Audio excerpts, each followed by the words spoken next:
Assalamualaikum warahmatullahi wabarakatuh. Alhamdulillah wa syukurillah wa la hawla wa la quwata illa billah. Salatu wassalamu ala Rasulillah wa ala alihi wa ashabihi wa asba'ihi wastanna bi sunnatihi ila yaumil la raiba fih. Rabbi shrah li sadri wa yassir li amri wahlul 'uqdatam min lisani yafqahu qawli. Amma ba'd.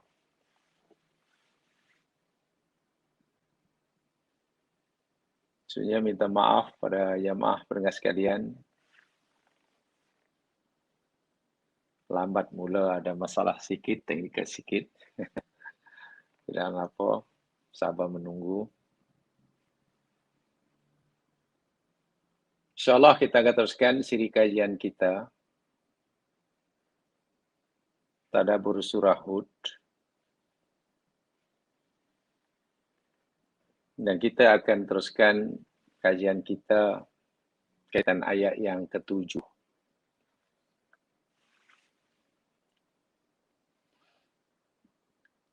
Karena saya melihat bahwa ayat ke-7 dari surah Hud ini ayat yang benar-benar membimbing kita untuk memadukan antara fikir dan zikir, antara ilmu, pengetahuan, dan iman. Memadukan antara keyakinan kita terhadap alam yang zahir, yang nampak, dan alam yang gaib.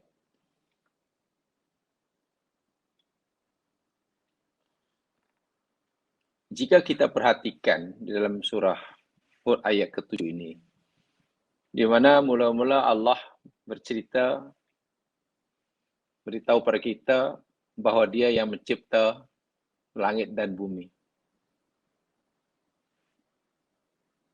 Ini kan cerita alam yang syahadah. Ayat ini boleh difahami dengan menggunakan pendekatan akliyah, berdasarkan ilmu, pengetahuan, berdasarkan sunatullah. Siapa saja, asal ia mampu. Kita memang yakin Allah lah yang mencipta bumi langit dan isinya. Tapi bila kemudian Allah memberitahu kita yang mencipta fi sittati ayyam, ini sudah menjadi tidak mudah untuk kita memahaminya. Ulama dahulu pun berbeza pendapat. Apa maksud 6 hari itu? Kita memang yakin akan maklumat yang Allah beritahukan. Tapi apa maksudnya? 6 hari, 6 period, 6 fase, 6 peringkat, 6 apa? Wallahualam. Seperti yang kita pelajari minggu lepas, ada beberapa pendapat berkaitan dengannya. Ini kan makin tidak mudah untuk memahaminya. Kemudian diteruskan maklumatnya, wa kana arshuhu 'alal ma'. Wah, lagi tidak mudah. Dan adalah arasnya di atas air. Apa yang dimaksudkan? Apakah maklumat Allah Subhanahu wa ta'ala tentang pemberitaan Allah tentang dan arasnya di atas air? Ini boleh kita fahami dengan pendekatan ilmiah. Atau kita mesti terima maklumat ini dengan pendekatan imaniyah. Iman semata-mata.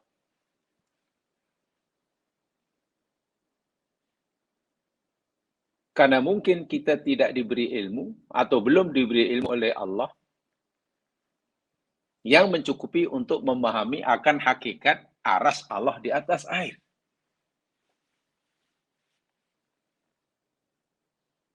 Itu belum lagi yang berhujung itu maklumat tentang hari kebangkitan. Lagilah alam gaib. Sulit untuk dibuktikan, dibuat kajian. Karena kan belum berlaku alam gaib. Sehingga bolehlah kita simpulkan bahawa dalam ayat ini sebenarnya Allah cerita tentang, bukan sekadar cerita tentang universe, alam yang nyata, universe, ruang alam yang diisi dengan berbilion galaksi. Tapi ayat ini juga cerita tentang adanya multiverse. Karena kita tahu alam bukan satu. Rabbul Alamin. Ada alam yang nampak, syahadah, universe. Ada yang beyond universe. Beyond universe. Sehingga ada panggil alam jadi multiverse. Ketika Allah beritahu kita, dia cipta beberapa langit. 7 lapis langit. Itu pun Allah sudah beritahu. Oh, maknanya alam bukan hanya satu. Alam tidak hanya satu yang dicipta oleh Allah. Mulai daripada alam yang nyata, syahadah, hingga alam gaib. Alam yang nyata, itulah yang boleh difahami, dikaji, berdasarkan ilmu pengetahuan. Jadi panggil universe itu. Tapi jangan lupa, ada beyond universe. Ada maklumat yang sangat menarik, ya mas sekalian, yang diberikan oleh para saintis hari ini. Bahwa universe kita, ruang alam universe yang kita tinggal ini, bumi, langit yang diisi oleh berbilion galaksi yang luasnya tidak bertepi itu, walaupun dianggarkan yakni sangat luas.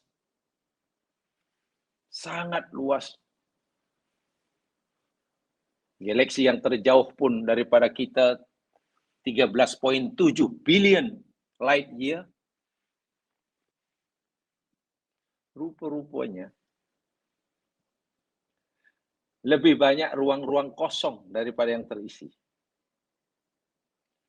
Bila kita melihat ke angkasa pada malam hari, kita nampak macam penuh ruang angkasa ni dengan benda-benda langit. Bintang-bintang kebelapan di sana sini. Tapi rupa-rupanya,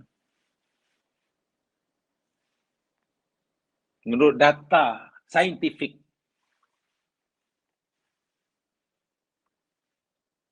yang kita terima, universe yang nampaknya penuh itu, rupanya normal matter, benda-benda langit yang nampak, yang boleh lihat, yang boleh dikaji, seperti mana matahari, seperti mana, semualah bintang-bintang, itu hanya menempati 4% saja. Berbilion galaksi itu sebenarnya hanya 4% saja dalam ruang yang sangat luas ini. 4%. 21% lagi tidak diketahui isinya, dipanggil dark matter. Matter yang diyakini kewujudannya karena boleh dikesan pengaruh dan kesannya, tetapi tidak diketahui di mana kewujudannya. 21% dark matter. 4%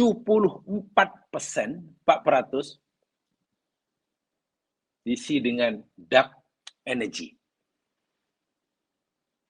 Dark matter 21%, dark energy 74%. Sementara yang boleh dikaji itu, yang nampak itu, hanya 400. Lalu apa yang dimaksudkan dengan benda yang masih misteri? Diyakini kewujudannya, tapi tidak diketahui di mana ia berada.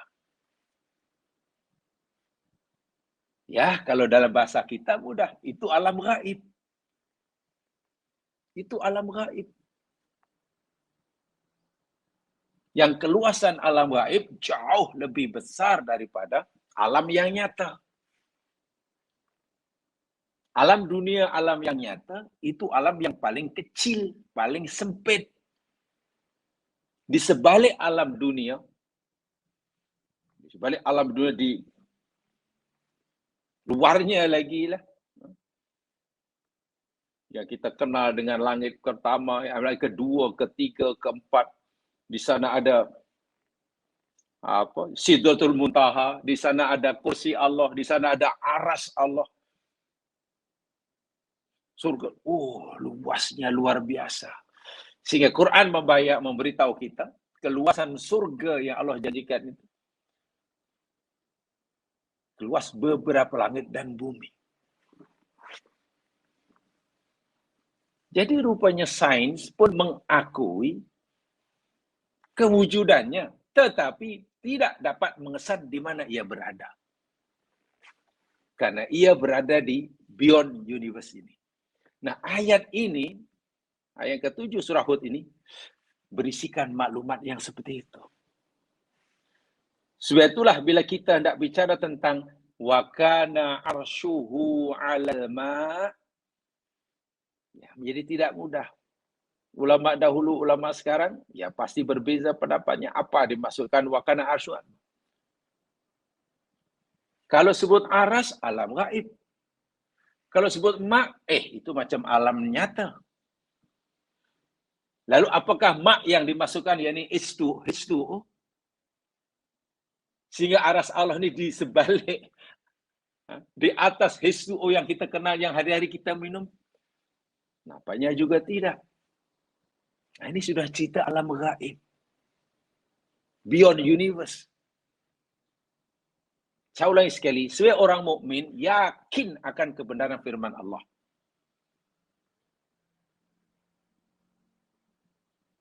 Tetapi kemampuan kita memahami tentu terhad. Tetapi iman akan menjadi kuat jika iman itu berdasarkan ilmu pengetahuan. Dan ilmu yang Allah ajarkan pada kita hendaklah membolehkan kita meningkatkan iman kita. Sehingga kaitan antara iman dan ilmu itu adalah sentiasa tidak boleh dipisahkan. Baik, saya hanya ingin bacakan saja keterangan-keterangan maklumat yang diberikan oleh ulama dahulu dan ulama sekarang tentang apa yang dimaksudkan wa kana arsyuhu 'alal ma'. Itu kan yang kita pelajari hari ini. Saya hanya ingin membacakan saja. Wa qad jaa, seperti mana kita maklum, wa qad jaa dzikrul arsy fil Qur'anil Karim 21 marrah. Kalimat arash, al-arsyu, di dalam Al-Quran disebut berulang-ulang penyebutannya sebanyak 21 kali. Arsh. Dalam Al-Quran disebut diulang-ulang sebanyak 21 kali. Wa nahnu mukallafuna bi an nu'mina bi anna Allah bi anna lahu subhanahu wa ta'ala arsan. Dan kita sebagai orang mukallaf diwajibkan oleh agama untuk meyakini adanya aras milik Allah subhanahu wa ta'ala. Amma kaifatuhu fanufawwidu ilmuha ilallahi ta'ala. Adapun bagaimana caranya, macam mana bentuknya, di mana tempatnya, kita serahkan pada Allah. Ini ulama dahulu mengambil jalan yang paling selamat. Sekaligus mereka mengakui ini benda yang gaib. Wajib kita yakini, tak boleh ada keraguan sikit pun. Sedangkan bagaimana penjelasannya yang sebenar, nufawwidu ilallah. Kita serahkan pada Allah. Sudah, amantu billah. Itu yang dipilih oleh orang dahulu. Bila Quran kata aras Allah di atas air, sudah, kita percaya. Air yang macam mana? Wallahu alam. Sebab ini sudah bukan alam universe, ini sudah beyond universe.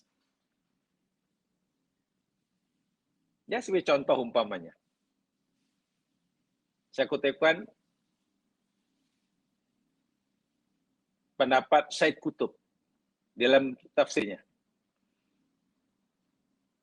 Saya terjemahkan saja, lebih kurang apa yang dikatakan oleh Said Qutb dalam tafsirnya ketika menguraikan firman Allah wa kana arsyu 'alal ma'.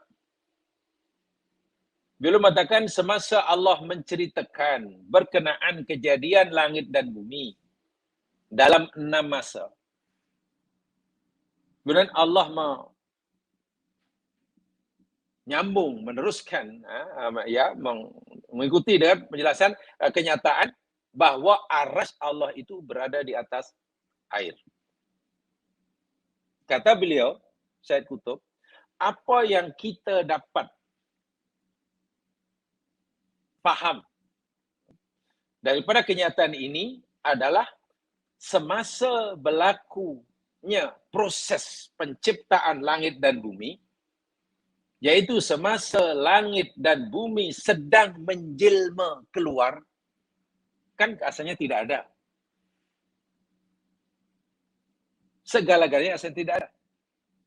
Jadi semasa bumi langit menjelma keluar, dan tiba-tiba kita pelajari satu di antara maklumat, yakni berlakunya the Big Bang. Bukan tiba-tiba ada, tapi dalam proses yang makan masa yang sangat lama. Yaitu semasa langit dan bumi sedang menjelma keluar dalam bentuknya yang ditetapkan oleh Allah Subhanahu wa taala. Pada masa itu air sudah wujud. Dan aras Allah berada di atas air. Ini kata Said Qutb. Ya. Walaupun persoalan mengenai bagaimana terjadinya air ini, di mana ia sebenarnya, bagaimana kedudukan aras yang dimasukkan di atas air itu, semua itu, dan lain-lain yang sesuai dengannya, adalah perkara yang gaib. Yang kita tidak ada pengetahuan mengenainya. Melainkan sekadar ilmu yang Allah berikan pada kita berpandukan ayat tersebut. Said Qutb seorang sarjana Islam. Ya, kemudian lah pun memilih jalan yang lebih selamat. Bahkan paling selamat. Meyakini akan maklumat yang Quran berikan, tapi tentang bagaimana penjelasnya, uraiannya sebenarnya secara ilmiah, secara akli, ya kita tidak tahu karena Allah tidak bagi kita kemampuan untuk memahami. Karena memang benda ini tidak berada di alam sahadah, tapi berada sudah masuk di alam gaib yang berlainan dimensi dengan tempat kita berada. Itu kata Said Qutb. Jadi jalan yang selamat. Jalan selamat. Hanya saja ya Mas. Orang-orang modern, manusia modern, tidak semuanya merasa puas, itu masalahnya. Dengan penjelasan-penjelasan yang atau dengan pendekatan-pendekatan imani dalam menguraikan satu-satu ayat seperti ini, tidak semua orang-orang kini, orang-orang modern ini puas. Mereka ingin pembuktian, penjelasan yang bersifat saintifik. Nah, itu masalahnya.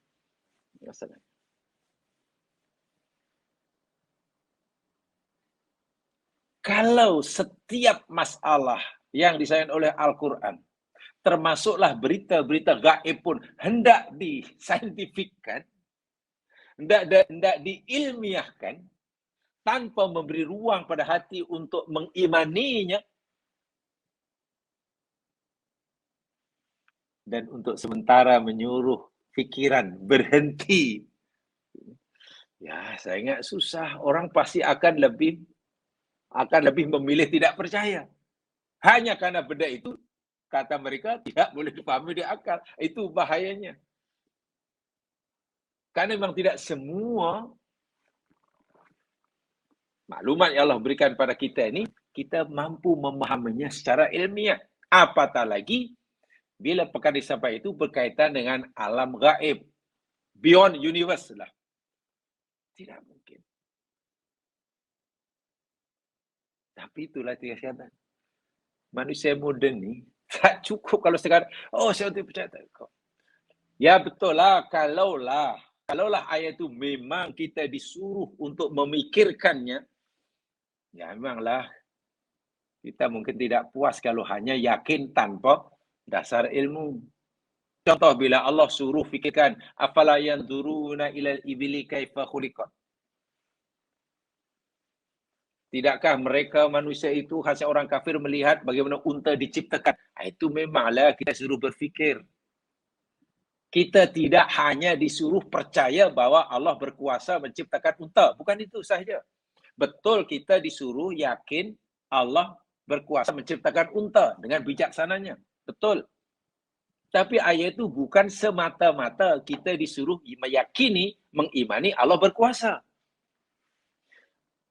Allah suruh kita menggunakan pikiran kita untuk mengetahui,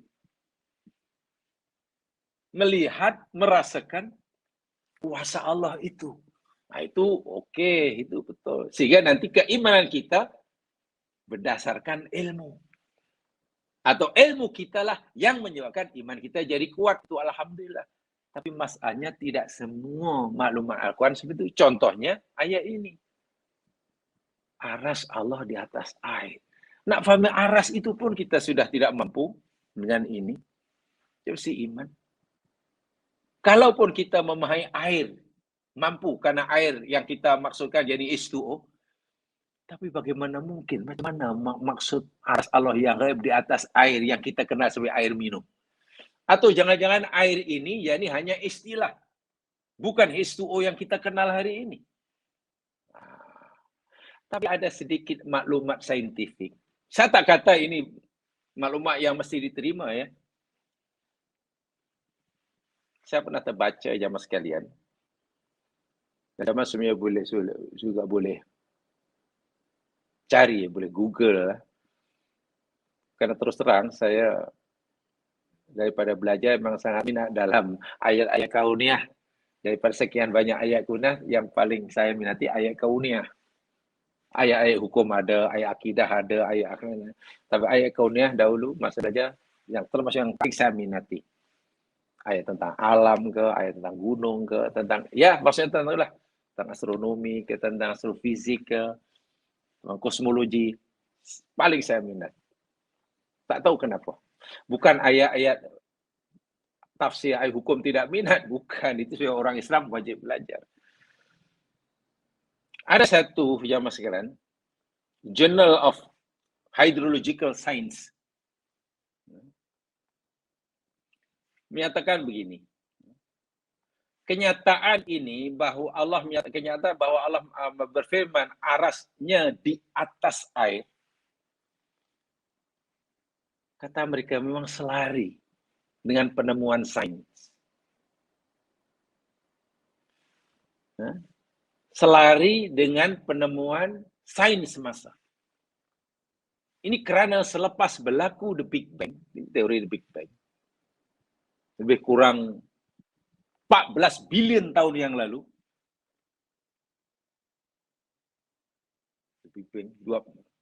ada dua jenis gas di alam semesta ini yang pertama sekali wujud atau diciptakan oleh Allah. Yang sangat dominan di alam semesta ini. Dua gas itu, satu yakni hidrogen, itu kadarnya 80%. Yang kedua helium. Helium kadarnya 20%.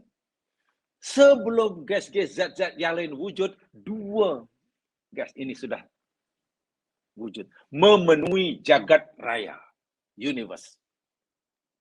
Itu di awal penciptaan. Ini bermakna hidrogen, helium termasuk ciptaan Allah yang mula-mula diciptakan. Langit belum wujud, bumi belum ada, matahari, solar system jauh sekali, masih tunggu berbilion selepasnya. Gas-gas ini kemudian melalui berbagai proses,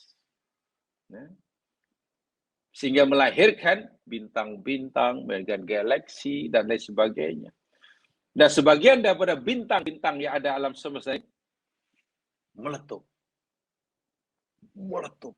Bintang lagi meletup, dan seterusnya. Sehingga melahirkan oksigen. Sehingga oksigen bercantum dengan hidrogen, dan dengan itu lahirlah molekul yang stabil yang kita panggil H2O. Itu dalam Journal of Hydrological Science. Ini bermakna air. Molekul air gabungan antara hidrogen dan oksigen. Dua hidrogen dan satu oksigen dipanggil H2O ini. Termasuk ciptaan Allah yang pertama dicipta dalam alam semesta sebelum pun bumi ada, matahari ada. Sehingga pada awal penciptaan alam semesta, universe, ruang kosong yang sangat luas ini dipenuhi dua gas ini. Hidrogen dan helium. Apakah maklumat ini dapat membantu kita memahami bahawa aras Allah di atas itu seperti ini? Wallahu a'lam. Ini hanya penemuan saintifik yang ditemukan oleh para saintis.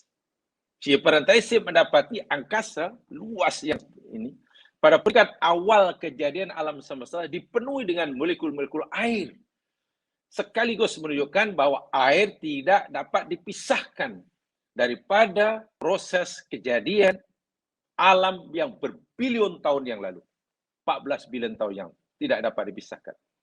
Kewujudan air tidak dapat dipisahkan dengan proses kejadian penciptaan alam semesta.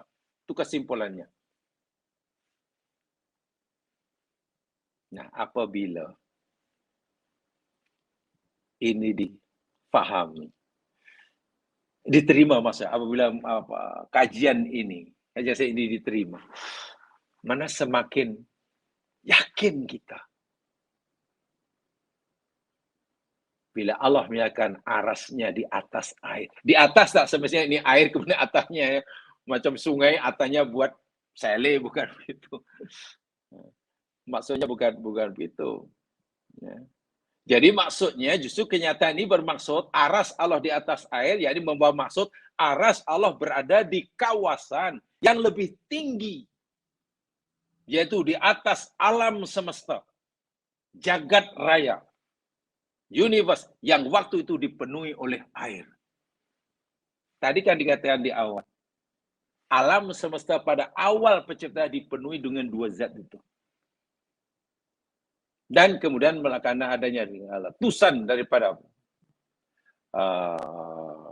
bintang mengeluarkan oksigen dan gabungan daripada oksigen dengan hidrogen jadilah zat air. Sehingga air, helium dan hidrogen memenuhi alam semesta dalam awal penciptaan alam semesta. Atau dikatakan tadi, kewujudan air tidak dapat dipisahkan daripada proses penciptaan alam semesta.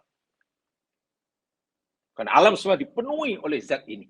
Walaupun mungkin masih merupakan zat asalnya. Jadi jika Allah berfirman arasnya di atas air, itu maknanya aras Allah itu yakni satu alam, satu asal yang lebih tinggi daripada air, lebih tinggi daripada alam dunia ini dan lebih luas.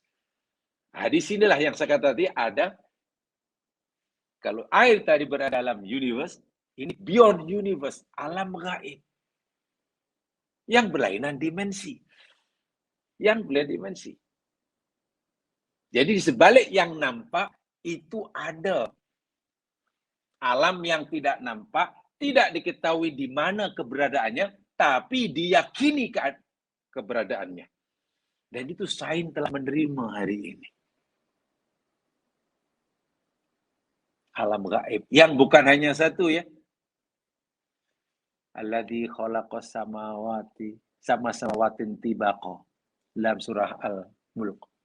Allah lah yang mencipta beberapa langit tibaqon. Apa makna tibaqon? Tibaqon itu bertingkat-tingkat.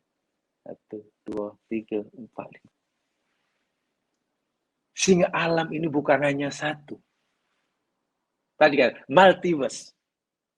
Makin tinggi, makin tinggi, makin tinggi, makin tinggi. Istilah tinggi tidak bermakna rendah di kita ya. Berlainan dimensi, dimensinya makin tinggi.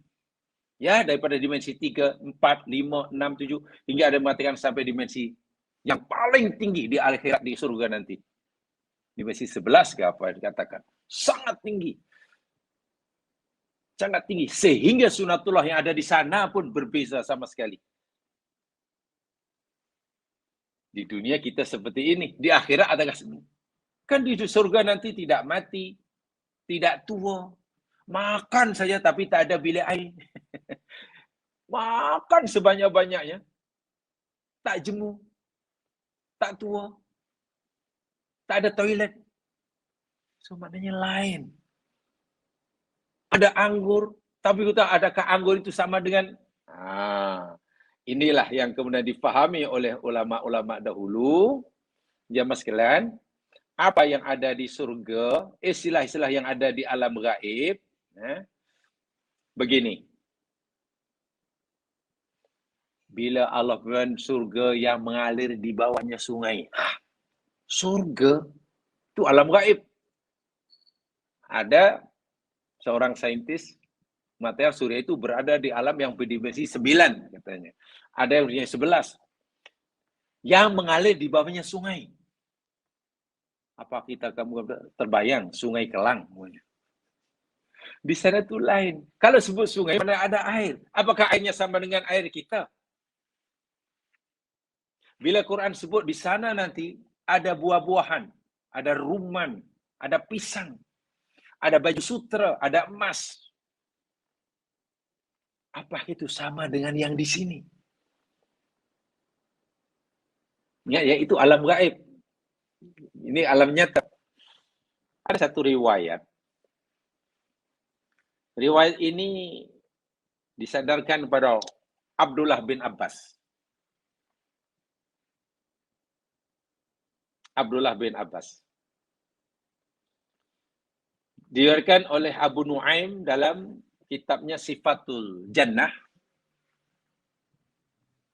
Juga diriwayatkan oleh Imam Baihaqi.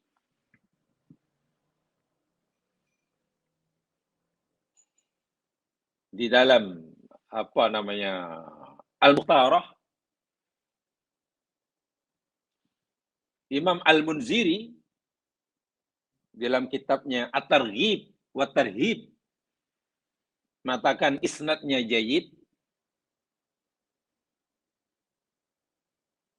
Dan Nasiruddin Albani dalam Sahihul Jami menyatakan riwayat ini sahih. Riwayat tersebut berbunyi, ini disandarkan kepada Ibnu Abbas ya. Laisa fil jannati syai'un. Tidak ada sesuatu yang disebutkan di surga. Tidak ada sesuatu yang disebut di surga seperti mana Allah menyebut dalam surga itu ada air, ada sungai, ada baju, sutra, ada ada pokok, ada rumman, ada pisang. tiadalah sesuatu yang disebutkan di dunia, di surga, yusbihu ma fid dunya, yang menyerupai apa yang ada di dunia. Di surga ada pisang, dunia pun ada pisang. Di surga nanti ada sungai, dunia pun ada sungai. Di sana ada air tawar, di sana ada susu. Di dunia pun ada susu, ada madu, ada arak. Di surga disebut ada baju sutra, di dunia pun ada sutra. Dalam riwayat ini, tidak ada sesuatu pun yang Allah sebutkan di surga alam gaib yang menyerupai dengan apa yang ada di dunia, illal asma', kecuali ianya hanya asma', hanya nama. Hanya sama dari segi nama. Tapi berbeza sama sekali dari segi hakikatnya. Jadi jika Allah berfirman di surga mengalir di bawahnya sungai, apakah sungai yang kita lihat di dunia? Tidak. Karena hanya sama dari segi nama. Di surga dihidangkan rumman, delima. Apakah sama dengan delima yang kita nikmati di sini? Tidak. Hanya sama dari segi nama. Ini riwayat yang disahihkan.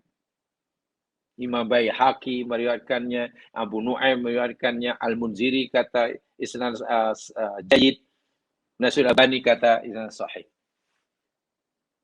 So itu bila kita memahami istilah-istilah yang dikaitkan dengan alam gaib di luar alam kita, ya kita yakini ada tapi bentuknya macam mana di luar.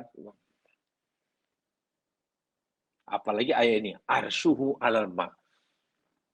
Ada yang memahami 100%, ya kita wajib yakin saja bagaimana bentuknya, sudah kita yakini aja. Aras Allah di atas air. Macam mana bentuk arasnya, macam mana airnya, wallahu alam. Itu tadi yang dipilih oleh ulama dahulu. Tapi dengan penemuan sains semasa,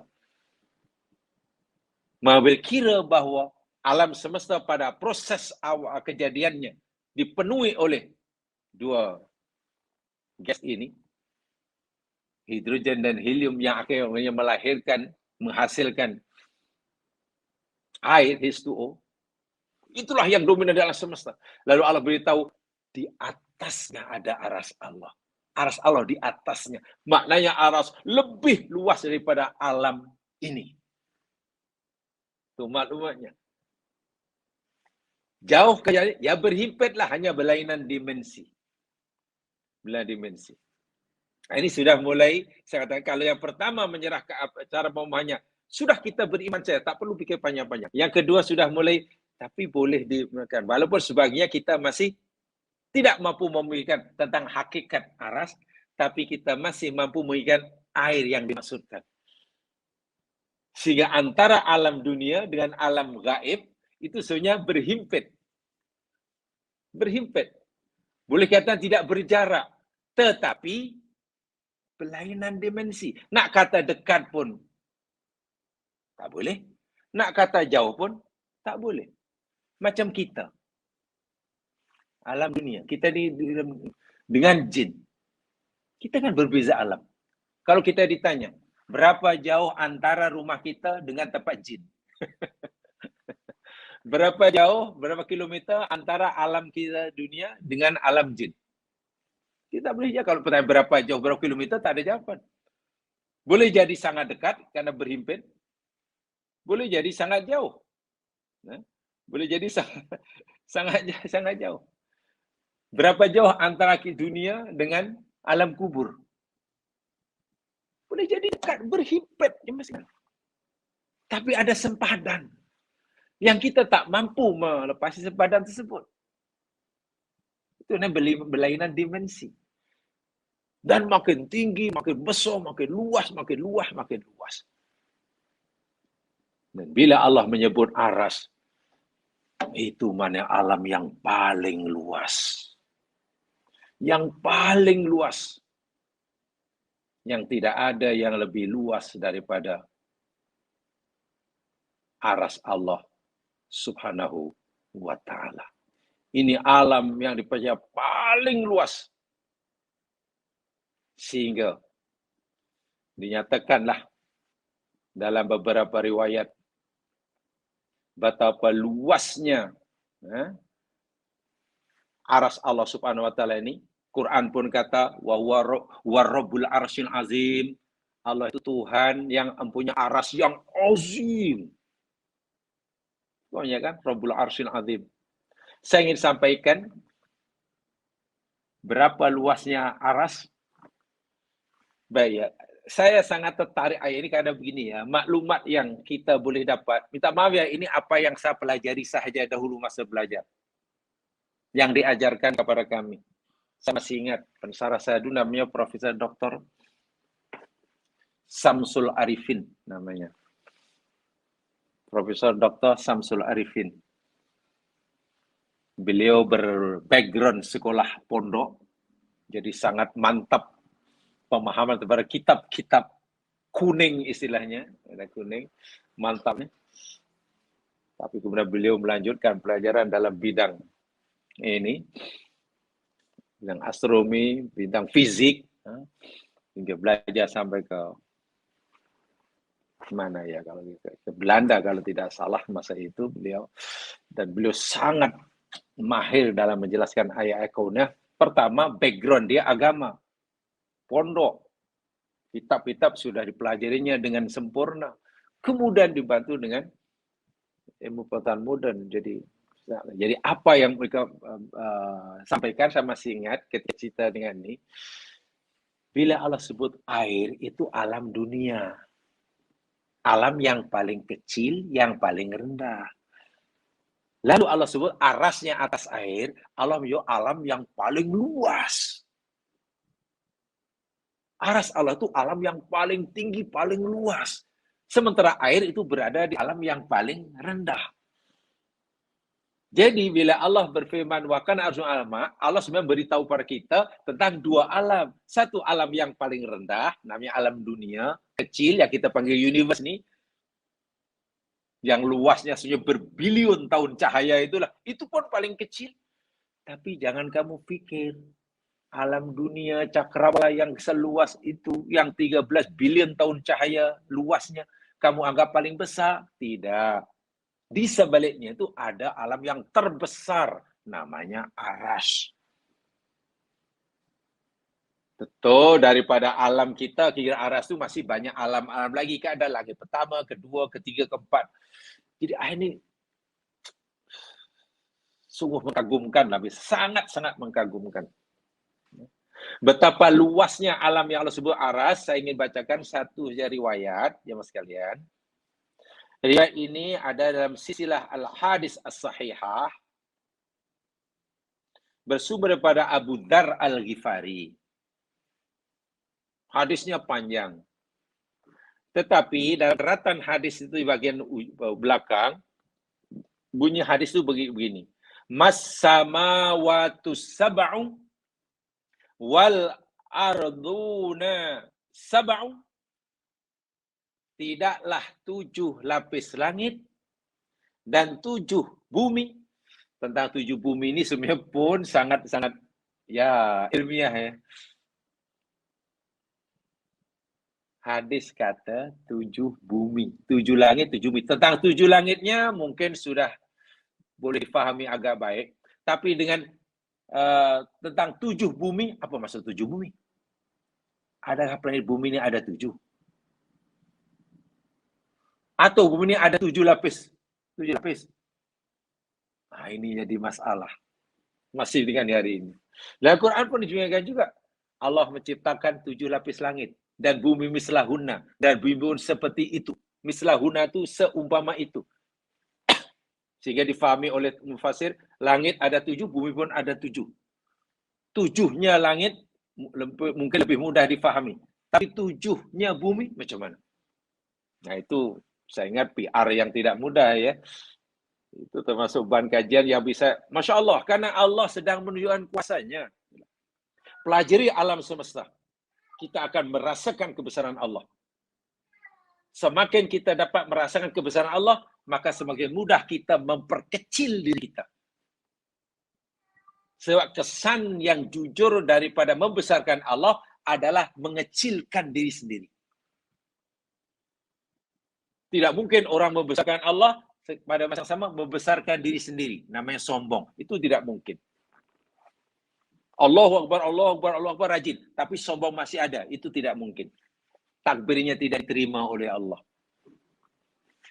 Ya, jadi Nabi bersabda, tidaklah 7 lapis langit dan 7 bumi, wama bainahunna, dan apa yang ada di antara langit dan bumi, wama fihina, dan apa yang ada di dalamnya, tapi ada yang ada di antara bumi langit yang 7 dan apa yang ada di 7 langit dan bumi, perumpamaannya illa kahalaqatin mulqah bi ardin fulan.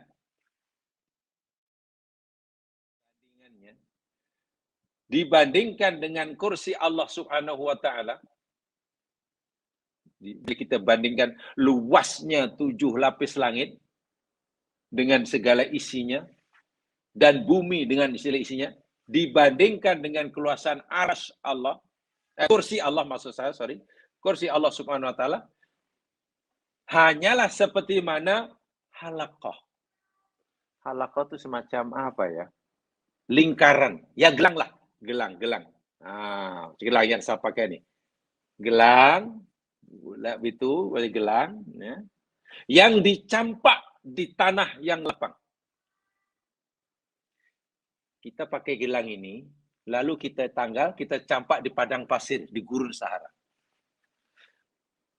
Berapa persen nilai size gelang yang kita pakai dibandingkan dengan keluasan gurun saya tempat kita mencampakkan gelang? Berapa peratus? Ya, wallahualam, tidak ada kan. Kalau kita nak cari berapa persen saiz gelang yang kita campak di gurun Sahara berbanding dengan keluasan, itu pun tak mampu. Nabi mengumpamakan luasnya universe ini, bahkan bukan universe ya, kalau termasuk multiverse, sebab Nabi kata as-samawatu sab'u, 7 lapis langit, maknanya langit sepatu itu 7. Itu sangat luas. Sungguh itu bila dibandingkan dengan luasnya kursi Allah, itu hanya seperti gelang, gelang seutas ya. Kalau cincin sebentuk cincin. Gelang apa ya? Seutas hilang kan? Saya tak tahu itu kata Bayu. Dicampak di gurun Sahara. Allahu Akbar. Kecil sekali. Sangat kecil. Gelang dicampak di gurun Sahara, kan tak nampak, nak cari pun susah. Kecil sangat. Begitulah keluasan 7 lapis langit campur bumi berbanding luasnya kursi Allah Subhanahu wa taala. Lalu seberapa besar kursi Allah Subhanahu wa taala? Subhanallah. Nah, di sini kita perlu beriman karena tidak mungkin kita ilmu pengetahuan sains sehebat manapun tidak mungkin. Sains akan lemah bila berhadapan dengan alam gaib. Membayangkan luasnya 7 lapis langit, tak mampu. Rupanya benda itu belum besar sangat, masih kecil, sangat kecil dibandingkan dengan keluasan kursi Allah. Kalau itu kursi Allah sangat besar, betul. Apa kata Nabi? Wa innal kursiyya bima fihi bin nisbati ilal arshillah. Dan sesungguhnya kursi Allah Subhanahu wa taala dengan segala isinya, dibandingkan dengan aras Allah, katilkal halaqah ala tilkal fulan. Tidak ubahnya hanya seperti gelang kecil yang kita campak di gurun Sahara. Bandingan 7 lapis langit luas besarnya 7 lapis langit berbadan kursi Allah hanya seperti gelang dicampak di gurun Sahara. Kecil sekali bumi langitnya di sini. Besar sungguh kursi Allah. Iya.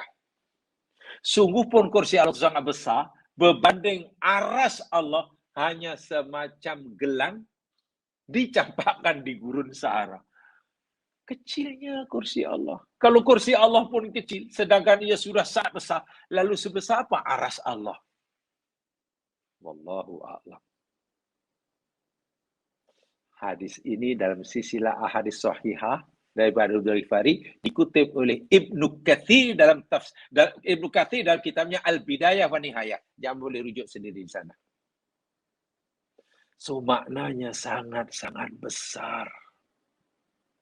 Wal arsu yamtazu ma'a kibri hijmi sa'ati bi kaunihi athqala makhluqat wa zinatu athqal auzan. Aras Allah itu berbeza sama sekali dari si size-nya dibandingkan makhluk-makhluk ciptaan Allah yang termasuk kursinya, termasuk 7 lapis langit dan sebagainya. Dari segi size-nya, dari keluasannya. Bahkan yang makhluk Allah yang paling berat, paling berat, paling luas. Paling luas. Sebab itulah jamaah sekalian. Ini karena ini iman ya. Saya ingin berpesan jamaah sekalian, diri saya sendiri, tolong diamalkan ya, tolong diamalkan ini. Supaya kita mendapatkan manfaat, kita amalkan zikir ini. Zikir yang pahalanya boleh memenuhi timbangan langit dan bumi. Bahkan lebih daripada itu. Ini kaitannya dengan aras tadi ya.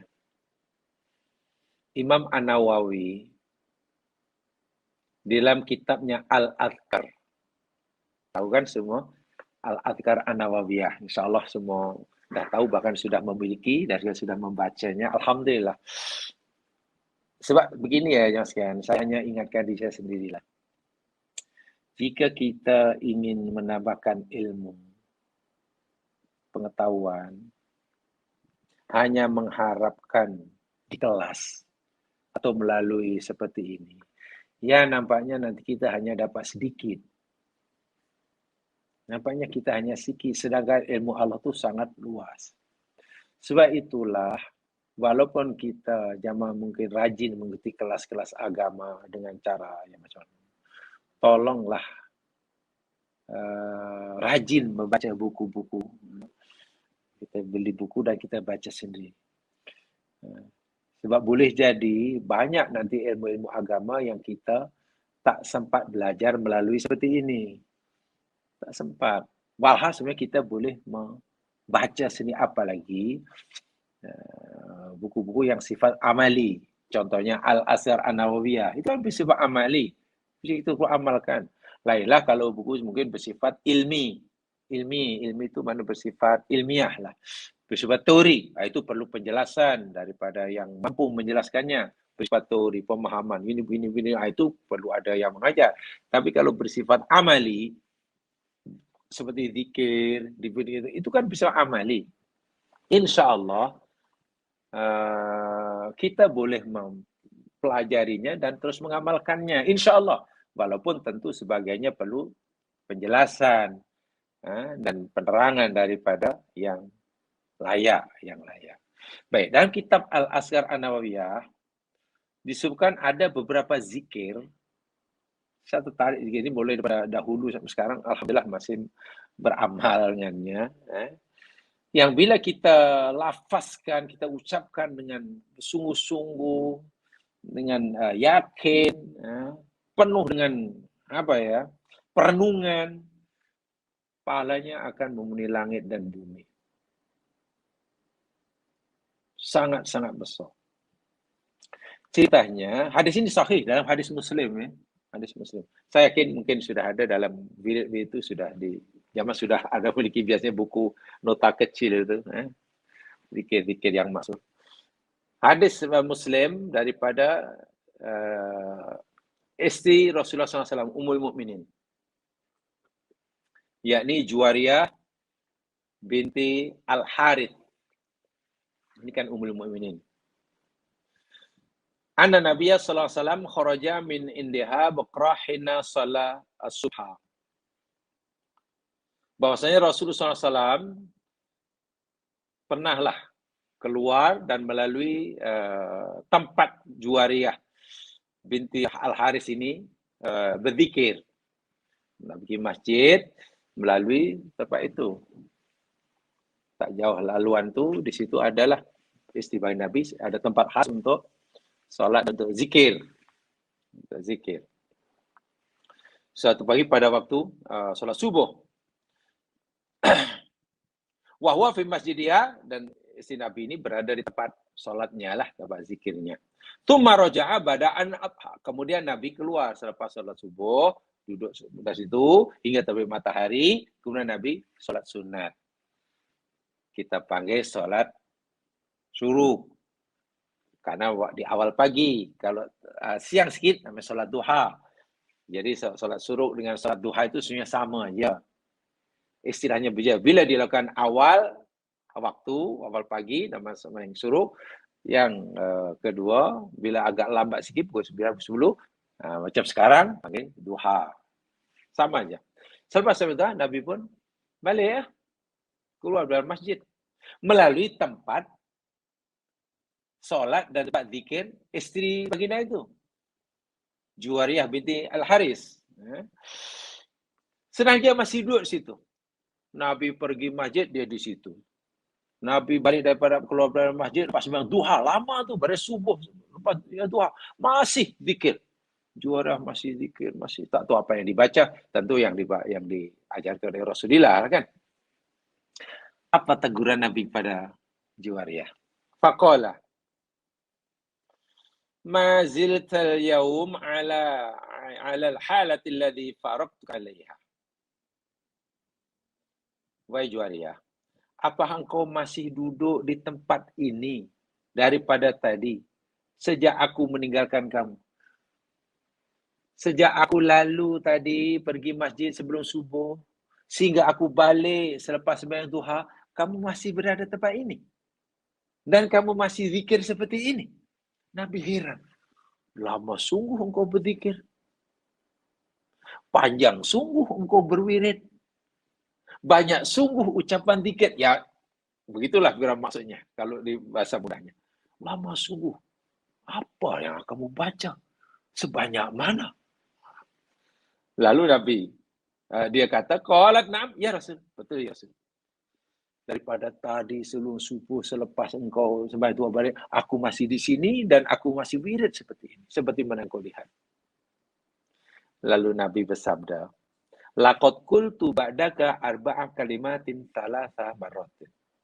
Wahai Juwariyah, sesungguhnya aku telah mengucapkan, selepas kamu ini, kamu membaca ini, 4 kalimat. 4 kalimat aku baca sebanyak 3 kali.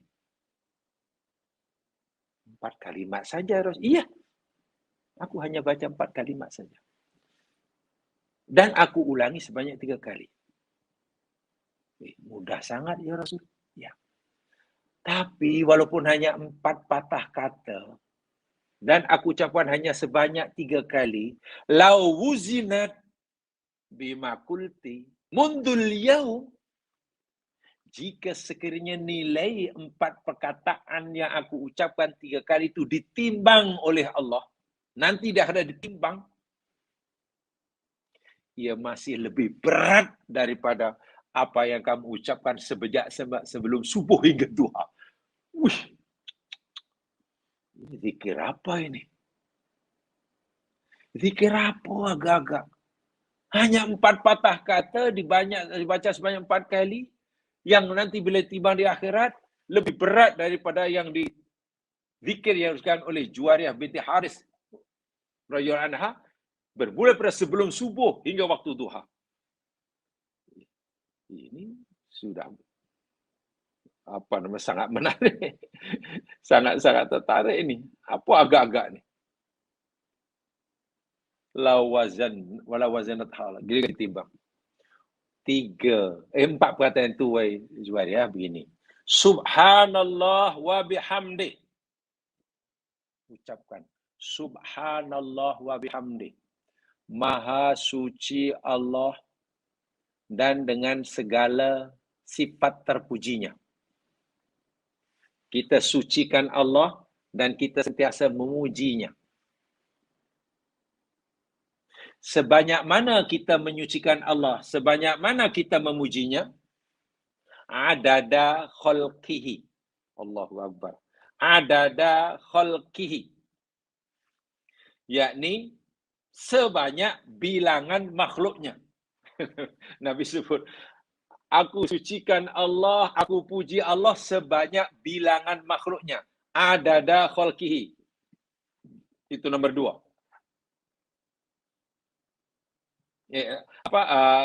Yang nombor 2 ya. Subhanallah wa bihamdi itu zikirnya. Subhanallah wa bihamdi itu zikirnya. Kemudian ada 4 kalimat yang dimasukkan. Yang pertama, adada khalqihi. Sebanyak bilangan makhluknya. Yang kedua, waridha nafsihi. Dan sebanyak keridhaan dirinya. Allah ni kan punya sifat ridha.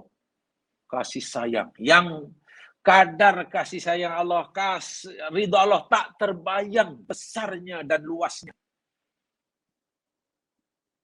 Jumlah makhluk ciptaan Allah tidak terkira jumlahnya. Dia yang maha mengetahui. Wazinata arsyihi. Yang ketiga. Wazinata arsyihi. Dan sebanyak timbangan aras Allah. Ingat, aras Allah adalah makhluk yang paling luas, paling besar. Yang keempat, wa midada kalimatihi. Dan sebanyak dakwat, tinta, kalimat-kalimatnya. Firman Allah, bila kita tulis maksudnya, dengan menggunakan semua pokok yang ada di bumi. Menggunakan dakwat sebagai kalamnya. Kita gunakan air laut sebagai dakwatnya. Lalu kita tambah lagi dengan 7 air laut sebagai dakwatnya. Air laut kering. Semua pokok habis untuk kita menulis. Sementara kalimat Allah belum habis. Sebanyak mana itu? Apa maksud ajaran Nabi ini? Aku tasbih, mengucapkan subhanallah, menyucikan Allah, dan memuji Allah itu, pertama, tasbihku dan pujianku sebanyak ciptaan Allah. Banyak sungguh. Sebanyak sebesar keridhaan Allah. Seberat dan seluas aras Allah. Sebanyak dakwat kalimat Allah. Aku ucapkan 4 itu. Subhanallah wa bihamdi adada khalqi waridha nafsi wa zinata arsy wa midada kalimati. Nabi kata, 4 kalimat itu kalau nanti ditimbang di akhirat, wahai Juwariah, jauh lebih berat daripada zikir kamu semenjak waktu sebelum subuh hingga duha. Hingga duha. Satu dan disebut apa? Zinata arsy. Apa maksud ini? Jamaah baca aja lah, kan nanti penjelasannya ya. Saya tidak akan menjelaskan di sini. Tetapi sebenarnya ini menarik ya. Tak menarik bagaimana? Coba perhatikan betul. Katalah Nabi memberitahu kita ya, siapa yang membaca subhanallah 33 kali, alhamdulillah 33 kali, Allahu Akbar 33 kali, Cukupkan 100 kali dengan la ilaha illallah dah sekarang. 100 kali. Selepas solat fardu, dosanya akan diampun walaupun sebanyak buih air laut. Ya, 33. Agak-agak jemaah sekalian, memadai atau tidak, mencukupi atau tidak bagi kita kata begini. Subhanallah 33 kali. Alhamdulillah 33 kali. Allah Akbar 33 kali. Itu sudah dikira kita baca 33 kali atau baru sekali? Baru sekali kan? Saya Nabi kata baca 33 kali. 33 kali. Atau katalah agama suruh kata istighfarlah kamu 100 kali. Nanti Allah akan ampunkan. Katakanlah ada perintah begitu. Boleh tak kita kata Astaghfirullahaladzim 100 kali? Itu dikira 100 atau sekali?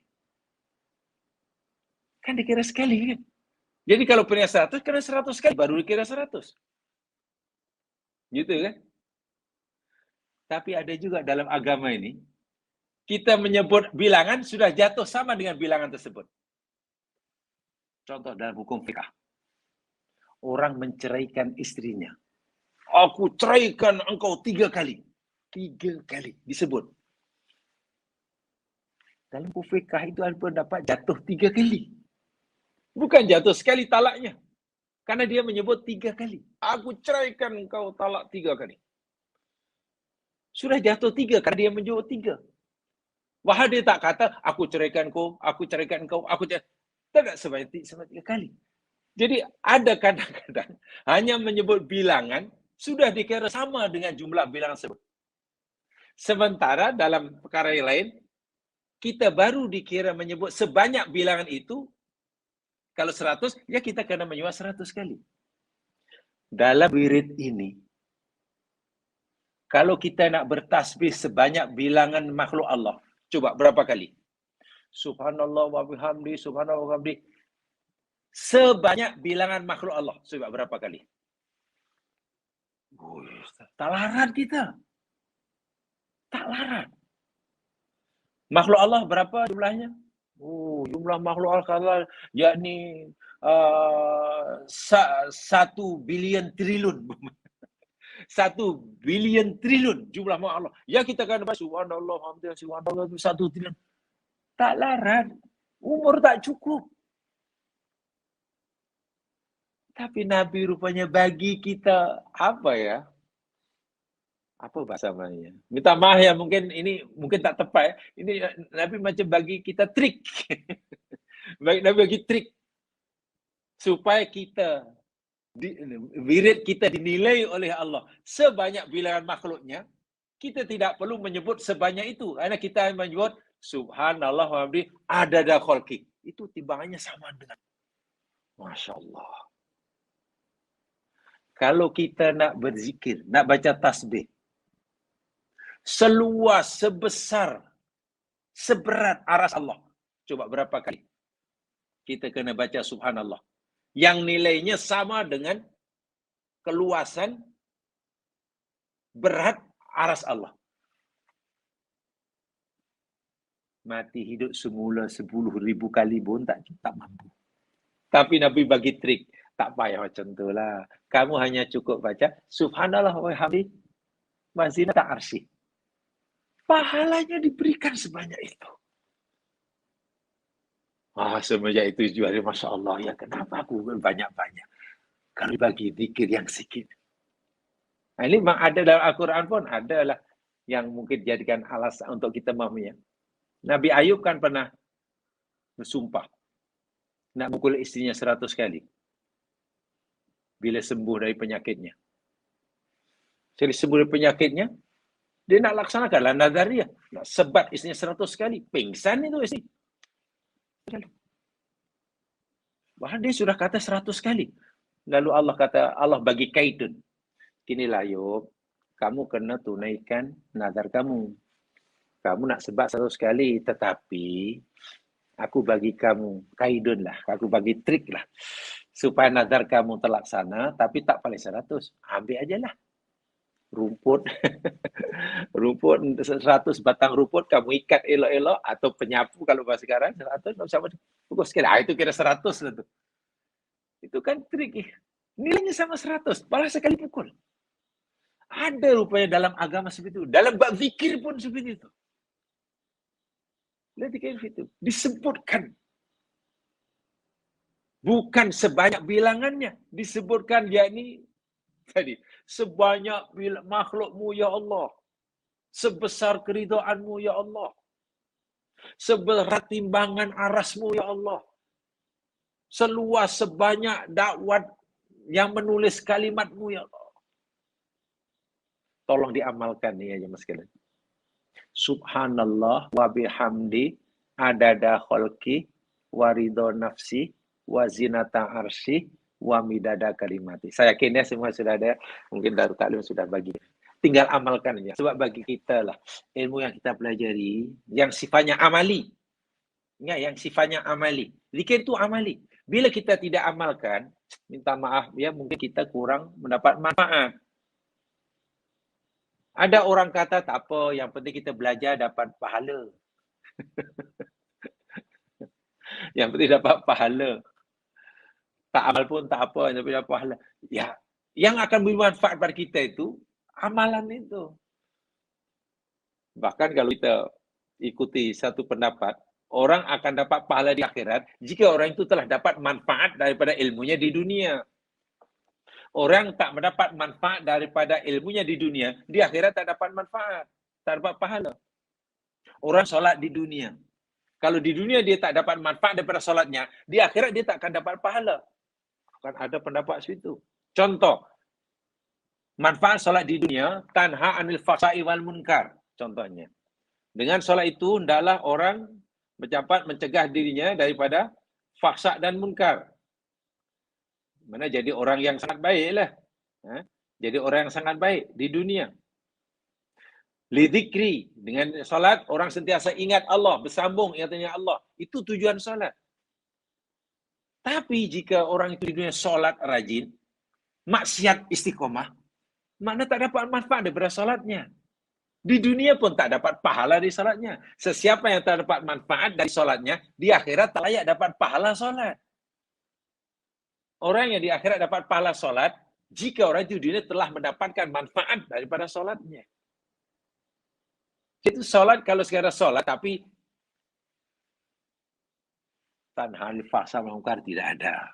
Lidik kita ada. Bahkan yuroun, sahun. Kan sia-sia. Nah demikian juga ilmu yang kita pelajari. Ilmu yang kita pelajari sama, yang sifatnya amali, hendaklah kita amalkan. Kita tak boleh berfikir begini, tak apalah, seorangnya tak payah amal pun tak apa, soal kita dapat pahala kerana cari ilmu. Saya ingat fikiran seperti itu perlu diubah sedikit lah. Betul, cari ilmu itu dapat pahala. Tapi masalah pahala itu apa? Pahala itu kan reward ya mas sekalian. Yang memberi manfaat pada kita. Masalah apa manfaat pada kita? Dengan ilmu yang ada, itu kita kena tahu. Ya, manfaatnya saya tahu, Bang. Tahu benda itu salah. Dah tahu benda itu suruhan. B tak tahu benda itu suruhan. B tak tahu benda itu perintah Allah, maka dia tak buat. Tahu benda itu suruhan Allah, tapi juga tak buat. Lalu apa beza A dengan B? Ya, bezalah. Tahu, B tak tahu. Kalau sekadar beza dari segi tahu, tapi sama-sama tak buat, bukankah nanti nasibnya di akhirat juga sama? Inilah yang saya maksudkan. Yang sifatnya amal itu penting. Jadi ilmu itu alat untuk kita boleh beramal. Jadi memang perlu untuk dapat ilmu banyak. Apalagi ya, kadang ada orang lebih minat belajar ilmu-ilmu yang sifatnya teori. Tidak salah, tapi ya kena apa istilahnya ya? Kena berusaha untuk mengamalkan lah. Kalau siapanya teori lebih minat, teori ini pendapat ini menurut ilmu akhirnya lisan ini. Akhirnya kita penuhkan maklumat lah, tapi apa yang manfaat yang ketara bagi diri kita di dunia? Adakah dengan ilmu itu kita menjadi lebih baik? lebih cinta Allah, lebih dekat, amalnya lebih bertambah, lebih bla bla dan seterusnya dan seterusnya. Itu yang perlu ditolong, itu tadi amalkan. Saya yakin ya, saya berbaik sangka aja karena dulu Latif sudah bagikan koleksi-koleksi zikir itu. Tolong diamalkan itu. Pahalanya besar. Bayangkan, istri Nabi akhirnya seakan-akan ya, ini kalau bahasa kita ya, seakan Nabi menegur istri baginda, Juwairiyah binti Harith Ummul tadi, wahai kenapa lagu ini berpenat-penat sangat, nak zikir panjang sangat, lama sangat, banyak sangat. Daripada sebelum subuh hingga lepas duha, tak henti-henti apa yang kamu baca? Wahal aku baca 4 kalimat saja. Yang hanya makan masa tak sampai 1 minit pun. Dan aku membaca itu, bila nanti akhirnya timbang, jauh lebih berat daripada apa yang kamu ucapkan daripada pagi hingga duha. Masya Allah. Satu di antaranya dikaitkan dengan zinata arsy. Karena aras Allah makhluk terbesar. Saya ulangi. Bumi, langit, dan isinya. Universe yang sangat luas. Dibandingkan dengan kursi Allah yang ada di atasnya. Hanya sebesar gelang yang dicampak di padang Sahara, tanah lapang. Terlalu kecil. Sehingga kita terpaksa mencarinya susah payah. Nak cari bumi langit, mana bumi? Ini bahasa mudah ya, sebagai analogi. Kalau kita kata berada di aras, di kursi Allah, kata berada di sana sekarang. Lalu kita nak cari bumi langit di sini, susah. Mana bumi langit ya? Tak nampak di mana tempatnya. Kalau nak cari bumi langit yang luas itu tak jumpa, nak cari bumi di mana? Mana bumi ya? Kalau bumi tak jumpa, mana nak cari Selangor? Nak cari Kuala Lumpur? Terlalu kecil. Aras yang kursi yang terlalu besar berbanding aras Allah hanya sebesar gelang. Berada di gurun Sahara. Bagaimana aras Allah? Arah yang sangat besar. Sangat besar. Yang kita tidak tahu apa ya, sebenarnya apa, ya kita wajib percaya sajalah. Sebab seperti mana kata Ibnu Qayyim, ketika langit meliputi bumi dan dia berada di atasnya, berada langit lagi, kursi pula meliputi langit, maka dia berada di atasnya, aras pula meliputi kursi dan segalanya, maka ia berada di atasnya. Bermakna alam yang paling rendah kita, langit dan bumi, universe ini, beyond universe itu bertingkat-tingkat, dan yang paling luas sekali aras Allah. Itu kata Ibnu Qayyim al-Jauziyah dalam kitabnya Al-Sawa'iq al-Mursalah. Al-Mursalah. Sebenarnya dikatakan di atas tadi. Ya mas sekalian, apanya itu saya yang saya sampaikan. Tambahan penjelasan ayat ini. Dan lagi sekali saya ulangi. Terus terang saya saja, ayat ke-7 ini sangat-sangat menarik perhatian saya. Secara pribadi. Saya tiba-tiba jadi teringat semasa menuntut dahulu. Ayat ini dan ayat seperti ini. Seperti diciptakan langit 6 masa. Allah sudah atas langit. Seperti mana inilah alam-alam yang bertingkat-tingkat inilah. 7 lapis langit itu mana alam yang tibakon, bertingkat-tingkat, berlainan dimensi.